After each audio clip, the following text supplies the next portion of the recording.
I'd like to introduce David Pope today. He is a private coach, online course creator and podcaster. A really interesting man. We've chatted before. We had long chats, which is quite nice because we're in the same kind of, we work with similar types of people, I guess. So we have the same kind of clients. So it's really interesting to talk about different things. But I'm going to hand over to David first of all to introduce himself, and then I think what we decided we're going to kind of address today was depression and anxiety. But before we start on that, David, would you like to introduce yourself and tell the audience more about you? Sure. So I'm a private coach and counsellor. I specialise in bereavement, depression and anxiety. And essentially, I have struggled my whole life with depression and anxiety, probably since from about the age of 6, where I felt as though something wasn't quite right at that age. I started having very intense feelings of isolation, feeling like I was an outsider, like I didn't fit in, didn't have any friends, although eventually, I'd always have one best friend kind of thing, whereas everyone else had, a big group of friends. And yeah, I think from that age onwards, it began a journey of struggle, which I still carry to this day, but it manifested in me having to find coping strategies to get me through my depression and my anxiety on a daily basis. And I always say that there is no cure for depression or anxiety. There's no magic wand that waves it away. But there are tools that can reduce it. Obviously, you have to dig deep to be able to get to the point where you can reduce those tools, because depression and anxiety is extremely overwhelming and all-consuming. So there are a lot of battles, internal battles. But in the end, I get to a point where I think, right, I've suffered and it's 1 o'clock now. So I want to try and make the most of the rest of my day. And that's where that determination to actually, reduce it, and employ a strategy that's going to reduce it, or strategies. That's where I am. That's where I've come from, in terms of my journey. Yeah.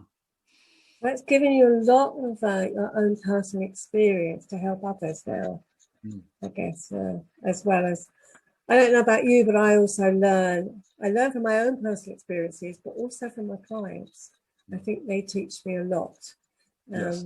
So I think there's quite a lot, isn't there? You think, I didn't realise that, or that person experiences that I hadn't realised. And so I think that it broadens our kind of knowledge. So yeah.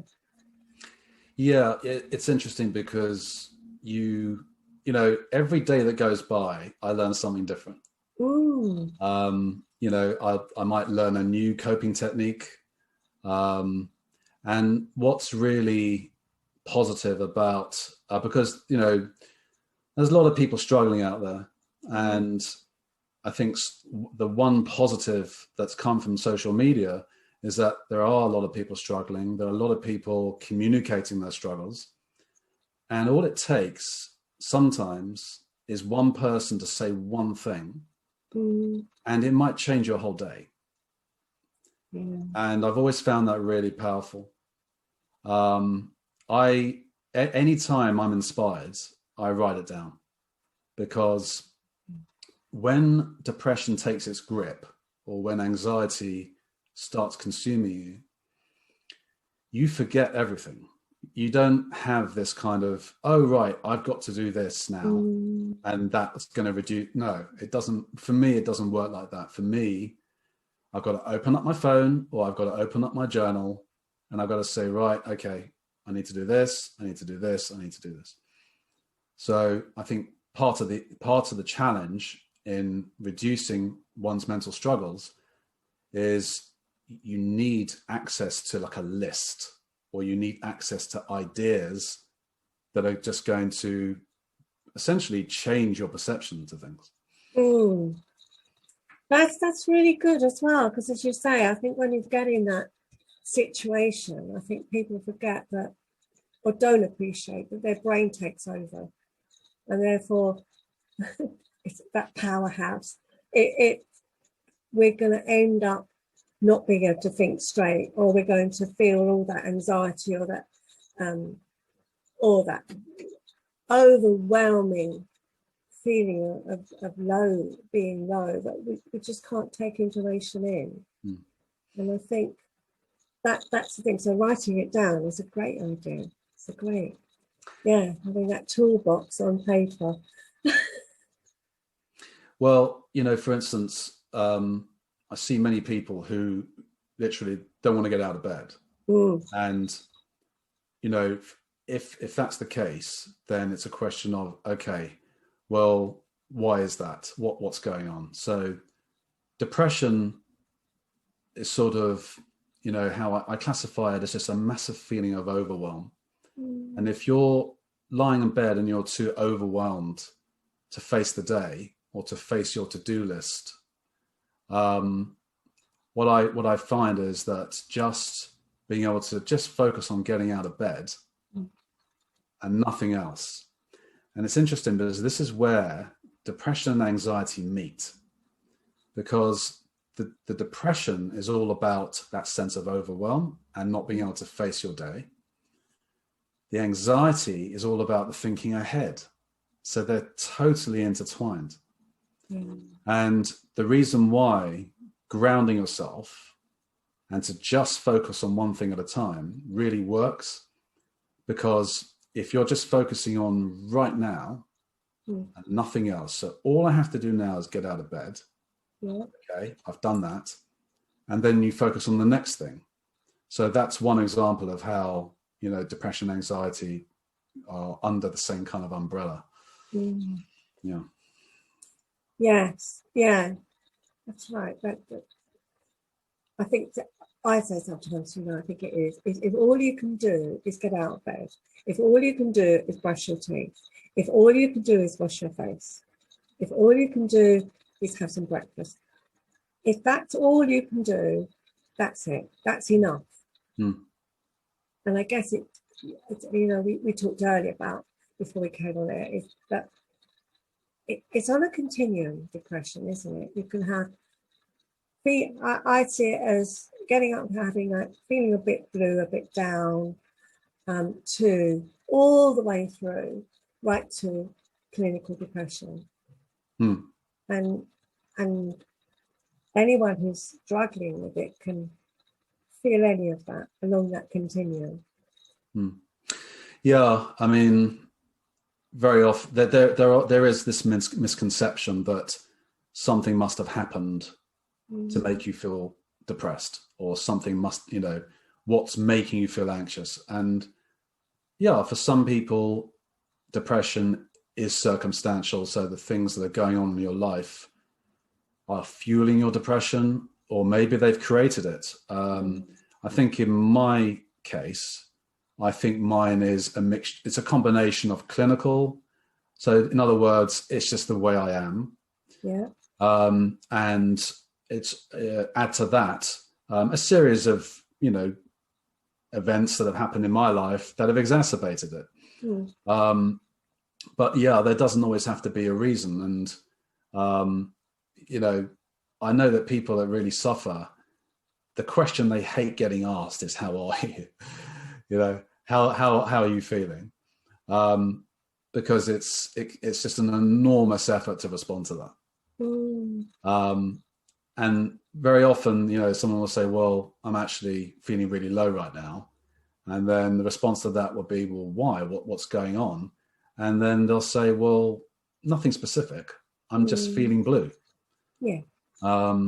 And sometimes you just have to say, well, this is the way it is. This is what I'm feeling. I can't change the thoughts that are coming in. I can't change these feelings, but depression's not a choice. and anxiety is not a choice. Mm. What is a choice is what you do, how you spend your day, your lifestyle, all that is choice. And Can I stop you for a minute? Because I think that was an interesting one. Being asked, how are you? What would you prefer as someone who suffers with depression? Because I think if we know what we need, we're in a better place. Yes. It's like, well, how are you? Well, what would you, I sometimes ask people, what do you need right now? They may not know, but that might, and that's fine. It doesn't matter if they don't know, but that's me working with a client, as a professional.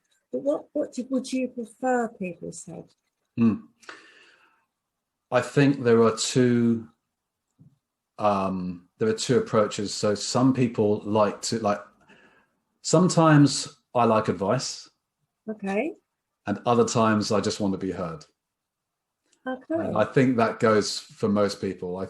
Sometimes it's judging whether somebody wants, a whole raft of techniques to help them, or whether they just need to vent. And obviously that has to be judged accordingly. But I know for me, that one of the most draining questions is being asked how I am. In fact, a lot of the time I kind of skip over it because the thing is that to have to explain your depression, to have to go into, the dark cloud and the way it's gripping you, it can be very monotonous and exhausting. Yeah. And it's a big effort. So that's why I withdraw a lot, and people with depression withdraw a lot, because it's too monotonous to have to keep talking about. Yeah.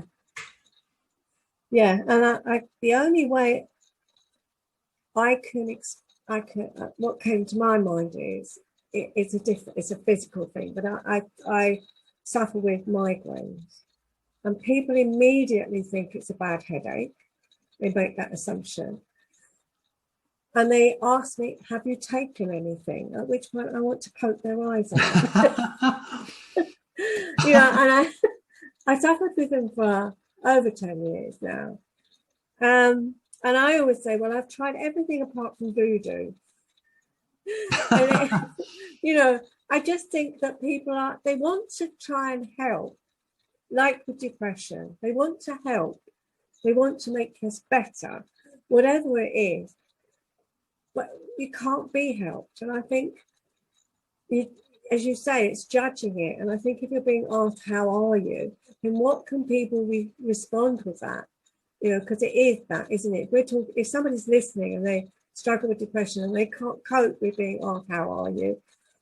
How can they answer somebody in a way that, like, leave me alone?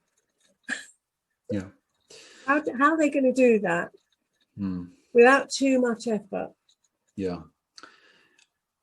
The thing is, it's what I find is the number one is to have that understanding. If you have that understanding of a person, and for instance, does the person respond well to having suggestions, or do they respond well to just giving them some space to talk about their feelings? I think everyone has to be judged individually. Everyone responds individually. I think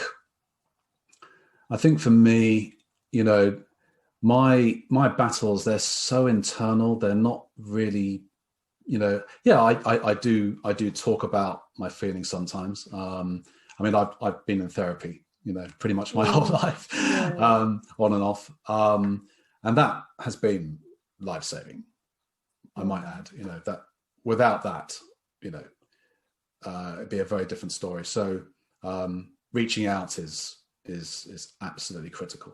Is that what you're saying, that reaching out for some help? 100%. And, Right. but again, reaching out, you've got to be careful who you reach out to. So I see a lot of people who, especially within families, they feel completely unsupported. They feel completely invalidated. They feel totally isolated, because I'll tell you what's very common is that their mental illness struggles are not accepted. Yeah. They're not validated by their family Yeah. members.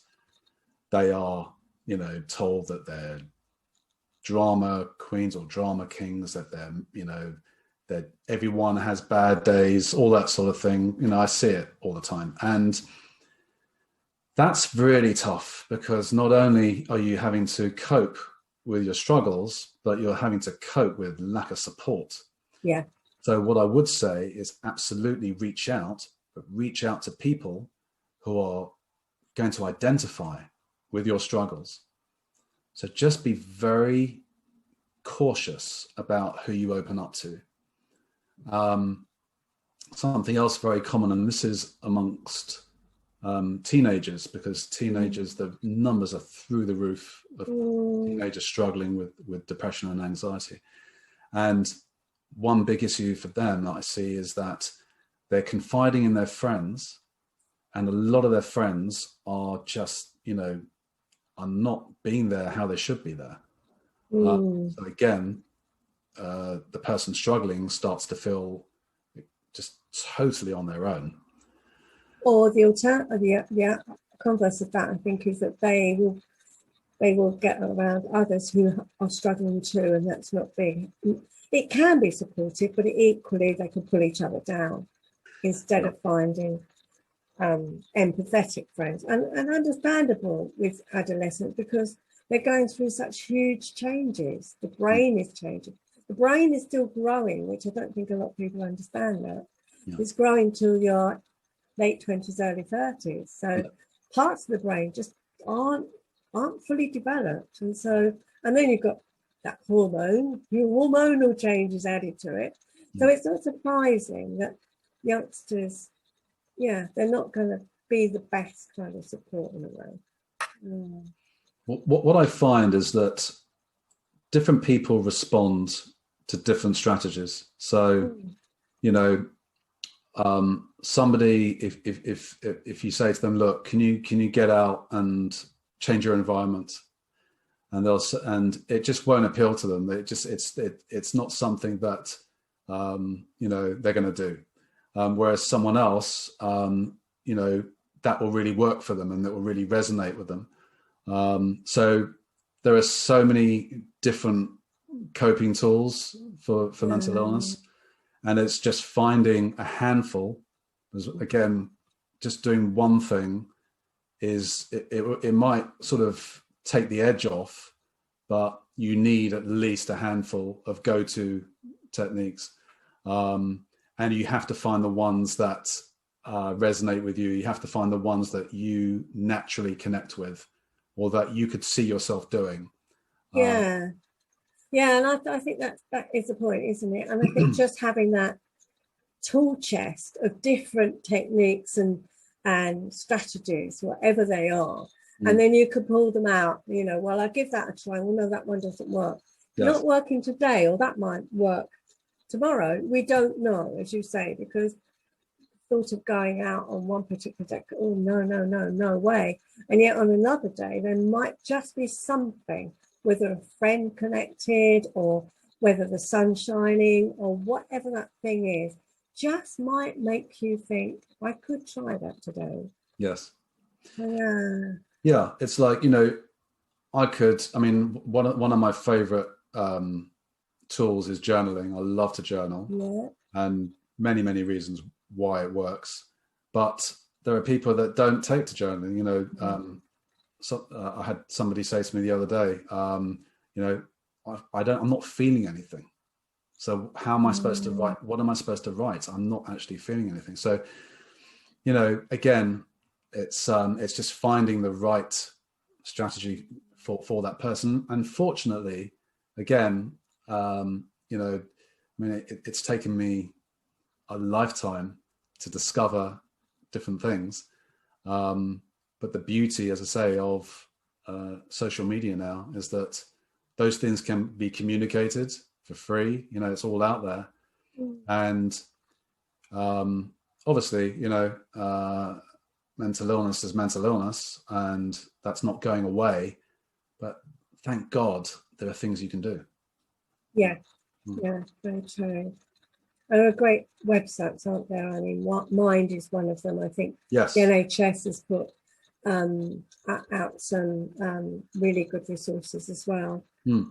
So I think find the right one. Don't just find somebody who calls himself an expert or get into a group of people that pull you down. I mean, support groups, I think there must be quite a few. I've not searched that, but I think there must be quite a few that deal with on Facebook, for example. But it's finding the right one, because you can find some support groups that just pull you down instead of feeling I'm not alone. Because I think that is the thing, isn't it? It's only me, I'm alone, and no one understands. And I think that can be really quite reassuring, can't it?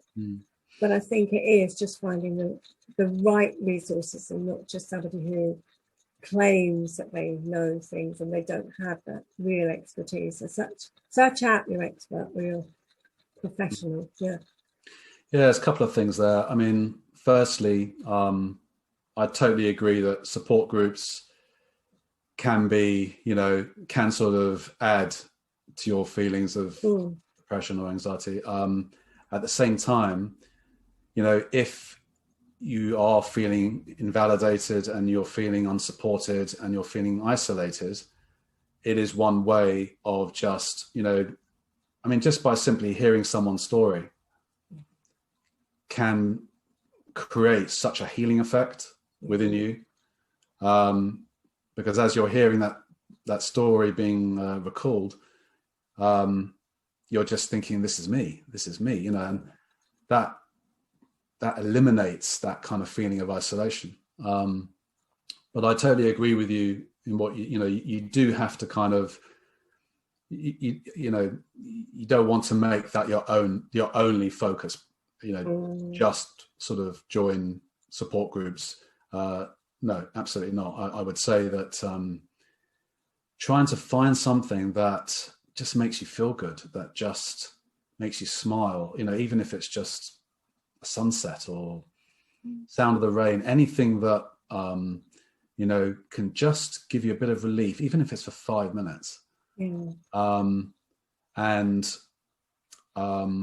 often, you know, suggest just getting a piece of paper and just writing down everything that either makes you feel good or makes you smile, or you know, if you had the freedom, all the freedom in the world, you know, what would you do, and all that kind of thing. When you start getting in touch with things that you enjoy and things that sort of you feel would add to your life, that's when ideas are created.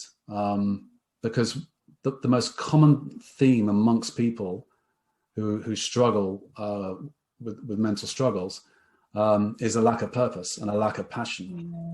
It's the most, you know, common thing I hear. And but again, it's a kind of it's a catch-22, because, you know, if you're in a depression, then you know, to feel passionate about something, it's going to be a real uphill struggle. But it's realizing that actually, if you can just force yourself to do X, Y, and Z and try and find that whatever it is that's going to add to your life, you'll find that the depression will ease. It's not going to go away completely, but so you need to find that resilience.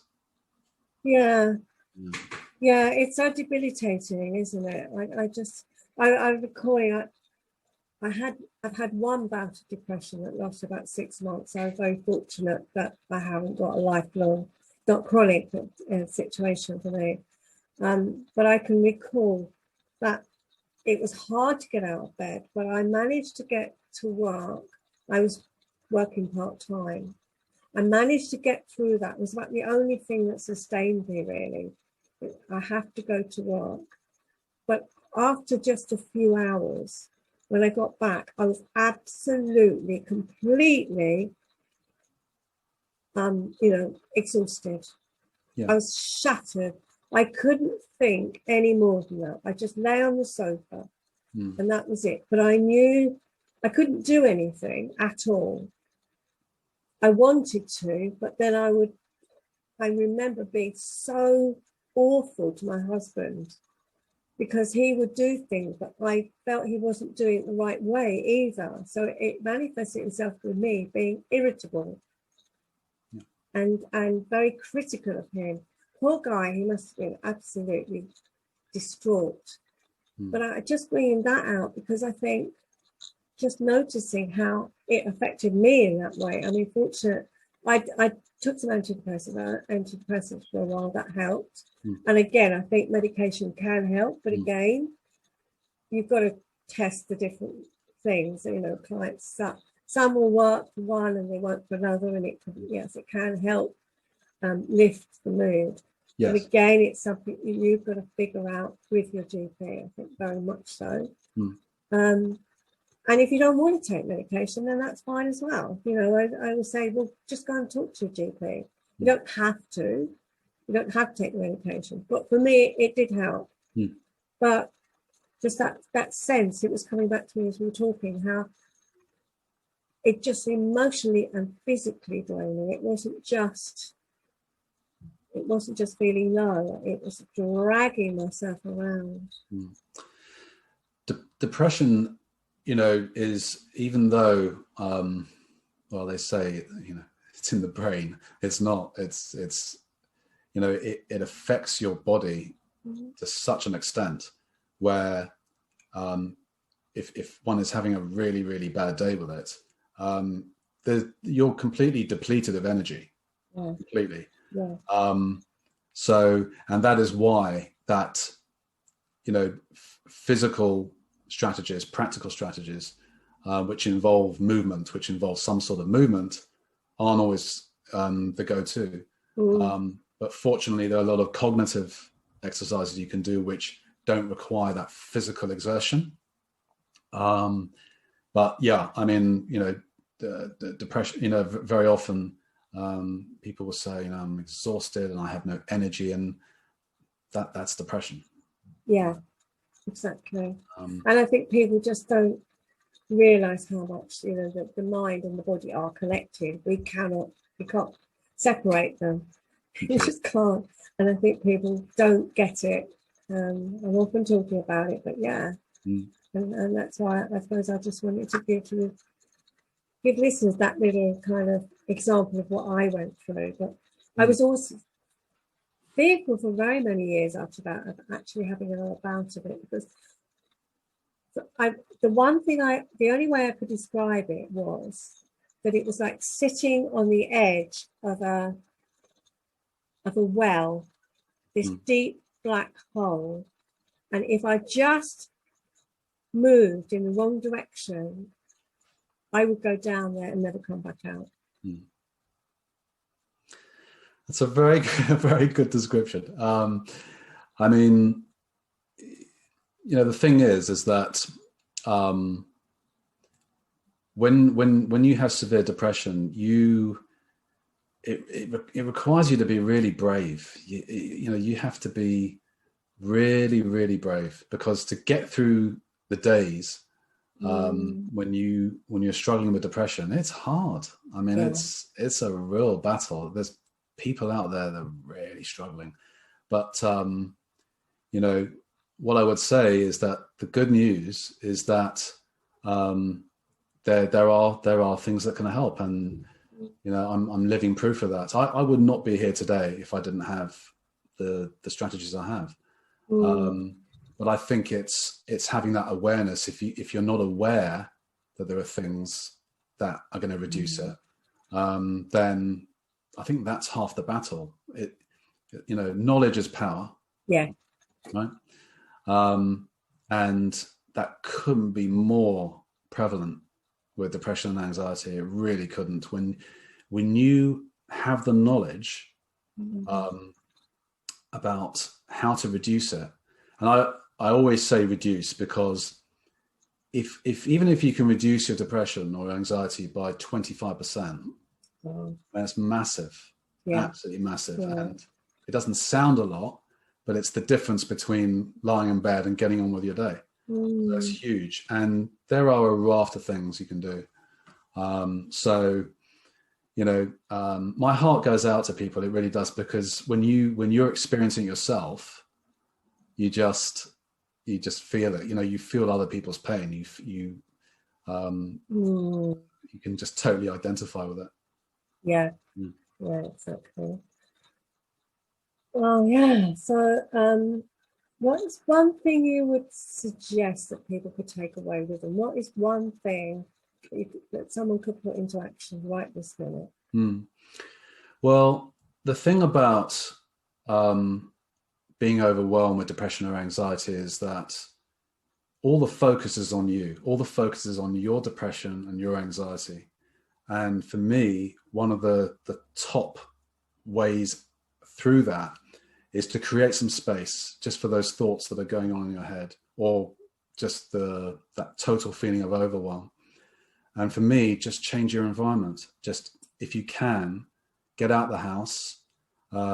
If you can get out in nature, that's really the go-to for me. You know, just being around nature, because being around nature not only has this tremendous calming effect on your brain, and it's physiologically evident. You just, you know, when you stand in front of a river or a waterfall or a lake, you can actually feel your brain calming. I mean, it's really it's fascinating.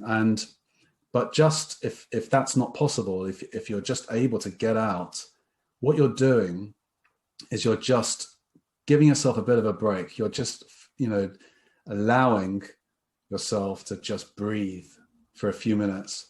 Because very often, you know, when we're struggling, we're sitting on our lounge, we're lying on our bed, we're sitting on a computer desk, and just all we have are those depressive thoughts. All we have are those anxious thoughts. They've got nowhere to go. No, you're surrounded by it constantly because there's nothing else is there. Yeah, that's really good. I think that's, thank you for that. Yeah. Walk through trees or a forest if you can, but if not, just change your environment. Yeah, that's really good. And I think we could talk a lot more today, but I think we've only just really touched the surface. But I think if we can just help one person understand, you know, that they're not going mad, that there is help out there. They're not alone. I think that is the one thing. It's just me, and there must be something really wrong with me. And when you get those comments around you, pull yourself together, or stop acting out, as you say, don't be such a drama queen, king, then that makes us feel there's something really wrong with us, and that we are, and that leads to more isolation. So yeah, I think knowing that you're not alone, and knowing that there are coping strategies, I think hopefully that's helped people today. So thank you so much, David. Oh, thank you. I've really enjoyed it. Appreciate it. So I'm going to put all the details in the show notes. I'll also put links in to the Mind website and the NHS website, I think, because I think there are lots of resources there. And I know I'm going to put all your details in, and I'm sure you've got lots of things that you can help people with. But what is the easiest way for listeners to get in touch with you? So the easiest way would be through my website, which is healyourgrief.co.uk. Everything's there, and you can contact me for a free chat for 20 minutes, 30 minutes, just to see if I can help. Yeah, everything's there. Brilliant. Thank you so much. I've really enjoyed it. Really enjoyed it. Thanks so much, Wendy.